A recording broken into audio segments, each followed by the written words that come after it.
नमस्कार, जय हिंद साथियों। बिहार दरोगा में 28 पदों पे मद्य निषेध में आपका नया वैकेंसी आया है, जिसको लेकर के ऑफिशियल नोटिफिकेशन भी जारी कर दिया है। ठीक है, तो इस भर्ती से संबंधित संपूर्ण जानकारी इस वीडियो में मैं आपको बताऊंगा। जैसे कि इसमें टोटल कितना पद है वो तो मैंने आपको बता दिया, 28 वैकेंसी है। इसका अप्लाई डेट क्या है, इसका सिलेक्शन प्रोसेस क्या है, एज लिमिट क्या है, क्वालिफिकेशन क्या रहने वाला है, फिजिकल से संबंधित भी सारा जानकारी बताऊंगा। आपका हाइट क्या मांगा गया है, चेस्ट क्या मांगा गया है, कितना रनिंग होगा, आपका गोला फेंक कितना होगा, ठीक है, लॉन्ग जंप कितना होगा, हाई जंप कितना होगा, मेरिट किस आधार पे बनेगा, आपका परीक्षा में जो है इसका एग्जाम पैटर्न क्या होने वाला है। तो संपूर्ण जानकारी को देखने के लिए वीडियो को पूरा आप लोग देखिएगा। और मैं चलता हूं आपको सीधा इसके ऑफिशियल नोटिफिकेशन पर ले जा करके, वहां से मैं आपको सारा जानकारी को यहाँ पे बताते हुए आगे बढ़ूंगा। ठीक है, यहाँ पर ये आप लोग देख सकते हैं, ये आपका ऑफिशियल नोटिफिकेशन है। ये आप लोग जा करके बीपीएसएससी की ऑफिशियल वेबसाइट से भी ये डाउनलोड कर सकते हैं। 24 फरवरी के डेट में ये नोटिस आया हुआ है। ठीक है, अब यहाँ पर आप लोग ध्यान से समझिएगा हर एक बात जो मैं आपको बोलने के लिए जा रहा हूँ। ठीक है, देखिए सबसे पहले बिहार पुलिस अवर सेवा आयोग लिखा हुआ है, और ये जो नोटिस है ये आया है 24 फरवरी को, मतलब आज के दिन में ही आया हुआ है नोटिस। ठीक है, अब यहाँ पर आप लोग देखिएगा तो मद्य निषेध उत्पाद एवं निबंधन विभाग, यानी कि मद्य निषेध विभाग में जो दरोगा पे आपका 28 पद पे ये भर्ती आया है, अवर निरीक्षक मद्य निषेध।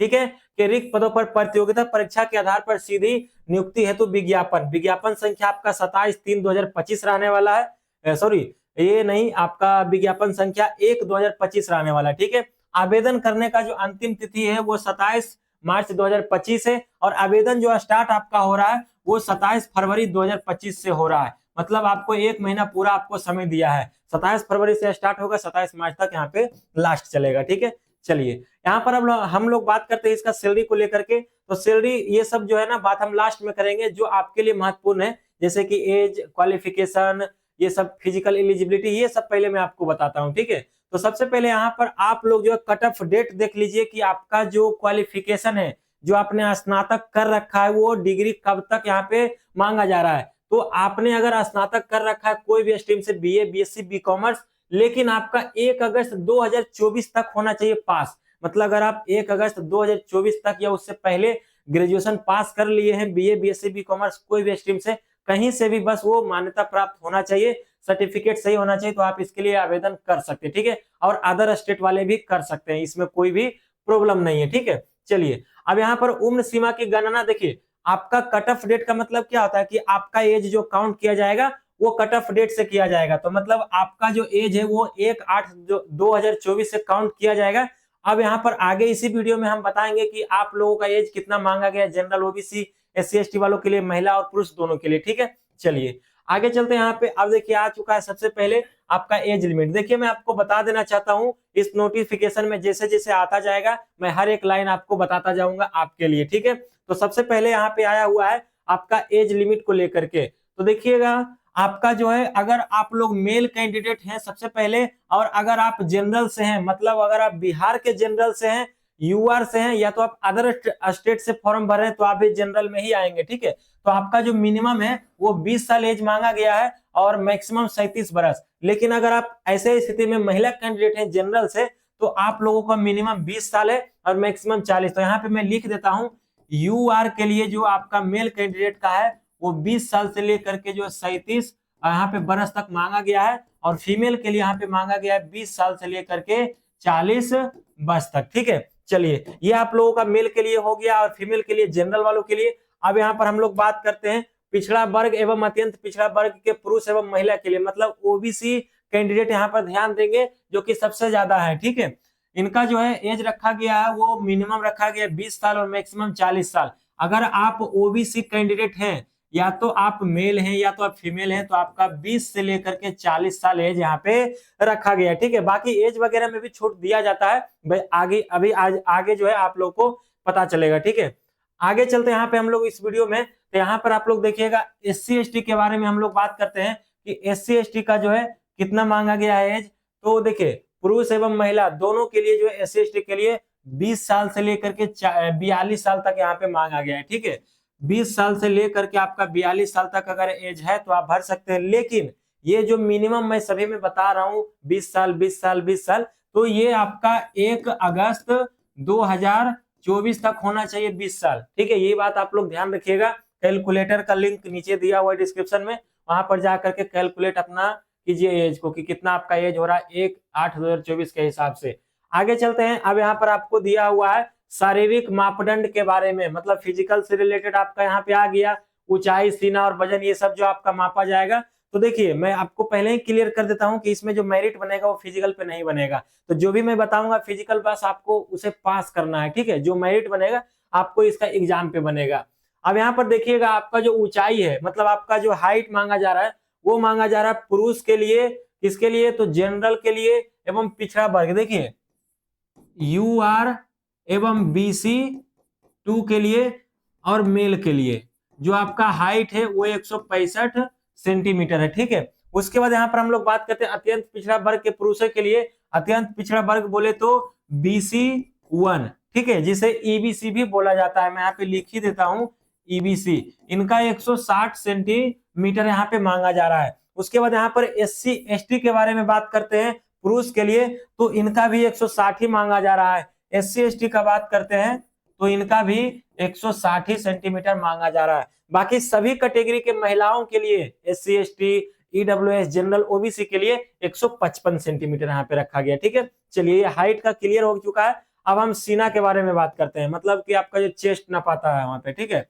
तो सीना के बारे में बात करें तो सामान्य मतलब जनरल के लिए और पिछड़ा वर्ग एवं अत्यंत पिछड़ा वर्ग मतलब UR और OBC वालों के लिए, ठीक है, पुरुष के लिए यहाँ पे मैं बात कर रहा हूँ। तो आपका जो सीना मांगा गया वो 81 से 86, मतलब 81 नॉर्मल और 5 आपको फुलाना होता है, जो कि अनिवार्य है। अगर आप 5 नहीं फुलाएंगे तो आप फेल हो जाएंगे, ठीक है। ये आपका 81 से 86। बाकी SC ST के लिए बात करते हैं तो आपका 79 से 84 यहाँ पर होता है, ठीक है। चलिए, और महिला का तो ये सब माप नहीं होता है। आगे चलते हैं फ्रेंड्स, इसमें हम लोग देखते हैं वजन के बारे में। तो लड़कियों के लिए सिर्फ यहाँ पे जो 48 किलो मिनिमम चाहिए, बाकी लड़कों के लिए यहाँ पे कोई जो है जरूरी नहीं होता है, ठीक है। अब यहाँ पर नियुक्ति की प्रक्रिया की बात करते हैं, सिलेक्शन प्रोसेस। तो सबसे पहले आप लोगों का जो है परीक्षा होगा, जिसमें आप लोगों का 2 परीक्षा होगा। एक तो आप लोगों का PT होगा और एक आप लोगों का जो है मेंस होगा, मतलब प्रीलिम्स होगा और एक आपका मेंस होगा। बाकी इन दोनों के बारे में भी डिटेल में बताएंगे आगे वीडियो में, इसका एग्जाम पैटर्न के बारे में, ठीक है।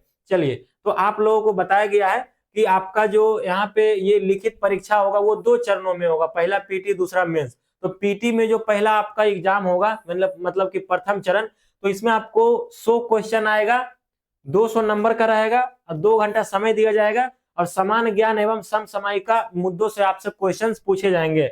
और इसमें आपको 30% नंबर लाना अनिवार्य है। अगर 30% नंबर नहीं लाएंगे तो आप मेंस वाले परीक्षा में नहीं दे पाएंगे फिर, ठीक है। मतलब मेंस परीक्षा के लिए क्वालिफाई नहीं हो पाएंगे। तो 30% नंबर लाना जरूरी है PT के लिए। बाकी तो ये कोई जरूरी नहीं होता, बाकी तो कट ऑफ निकलता है तो उसी के हिसाब से होता है, आप लोग भी जानते हैं। तो यहाँ पर अब एक चीज और बोला गया है कि जो भी रिक्तियां हैं, टोटल आपका 28 रिक्तियां हैं, टोटल 28 भर्ती यहाँ पे पोस्ट आया हुआ है। तो इसका 20 गुना ये लोग जो है PT में रिजल्ट देंगे, ठीक है। तो आप लोग मल्टीप्लाई कर लीजिएगा कितना होगा, ठीक है। उसके बाद जब आप लोग PT क्वालिफाई कर लेते हैं तो आपका द्वितीय चरण का परीक्षा स्टार्ट होता है मेंस का। मेंस में आपका 2 पेपर होगा, एक पेपर आपका होगा, ठीक है, और ये आपका होगा दूसरा पेपर। और दोनों के लिए आपका अलग अलग जो है एग्जाम पैटर्न दिया हुआ है। यहाँ पर आप लोग देखेंगे तो मुख्य परीक्षा में 2 पेपर होगा, जिसमें से प्रथम जो आपका पत्र होगा, पहला जो पेपर होगा वो 200 नंबर का होगा, 2 घंटे का समय होगा। और इसमें आपसे पूछा जाएगा क्या, तो हिंदी, ठीक है। ये आप लोगों का हिंदी होता है, आप लोग भी जानते हैं, जो लोग दरोगा का दिए होंगे उन एग्जाम उनको पता होगा, जिसमें आपको 30% जो है नंबर लाना अनिवार्य होता है, ठीक है।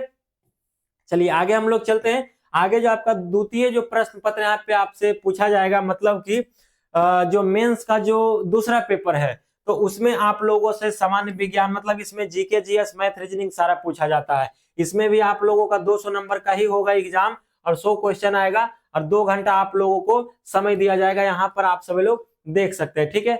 चलिए अब यहाँ पर हम लोग आगे चलते हैं। मुख्य लिखित परीक्षा के आधार पर रिक्तियों का 6 गुना जो है आप लोगों का फिजिकल के लिए चयन होगा। PT का भी देखिए, PT में जो टोटल होगा चयन वो 20 गुना होगा, ठीक है, मतलब 28 का 20 गुना।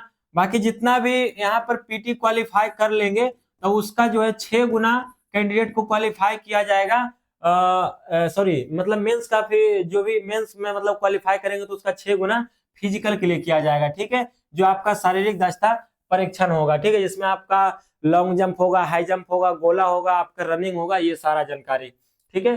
चलिए आगे हम लोग चलते हैं, इसमें देखते हैं तृतीय चरण में आप लोगों का यही बोला गया है, शारीरिक योग्यता मतलब दक्षता परीक्षण मतलब फिजिकल। अब यहाँ पर आप लोग देखिएगा तो आपसे फिजिकल में क्या क्या जो है लिया जा रहा है। तो सबसे पहले सभी वर्गों के पुरुषों के लिए मतलब कोई भी आप कैटेगरी से SC ST general OBC EWS, तो आपका 1600 मीटर का दौड़ होगा और 6 मिनट 30 सेकंड में आपको पूरा करना है। और जो इससे 1 सेकंड भी ज्यादा ले लेंगे तो वो असफल हो जाएंगे। इसमें आपको नंबर उम्र कुछ भी नहीं मिलेगा, बस आपको पास करना है, ठीक है। आपका मेरिट बनेगा आपके एग्जाम पे, और कौन सा पे बनेगा, प्री पे की मेंस पे, तो वो आपको कटअप बनेगा मेंस वाले एग्जाम पे, ठीक है। चलिए आगे हम लोग चलते हैं। अब यहाँ पर ऊंची कूद की बात करते हैं, मतलब हाई जंप जो आपका होता है, तो सभी वर्गों के पुरुषों के लिए मिनिमम जो आप लोगों का 4 फीट यहाँ पे फानना है। 4 फीट से कम फानेंगे तो फेल हो जाएंगे। महिला की बात करते हो तो 3 फीट फानना है, 3 फीट से कम फानेंगे तो फेल हो जाएंगे। बाकी यहाँ पे लॉन्ग जंप का हम लोग बात करते हैं, तो लॉन्ग जंप जो आपका होता है, आप लोग 12-13 फीट फानते ना, वो वाला,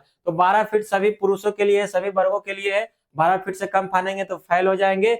और अगर महिला के लिए बात करें तो 9 फीट आपको कम से कम यहाँ पे फानना होगा, ठीक है। जिनका एग्जाम निकल गया उनका यहाँ पे जॉब कंफर्म है। उसके बाद गोला फेंक के बारे में हम लोग बात करते हैं। जो आपका गोला फेंका जाता है, तो सभी कोटि के पुरुषों के लिए 16 पाउंड का गोला फेंकना होगा, 16 फीट। अगर 16 फीट से कम फेंकेंगे तो आप फेल हो जाएंगे। बाकी फीमेल का बात करते हैं तो 12 पाउंड का गोला 10 फीट फेंकना होता है। 10 फीट से आपको कम नहीं फेंकना है, कम से कम 10, तभी आप लोग पास हो पाएंगे। ज्यादा तो आप जितना भी फेंक सकते हैं, आपके पास जो भी पावर है, ठीक है।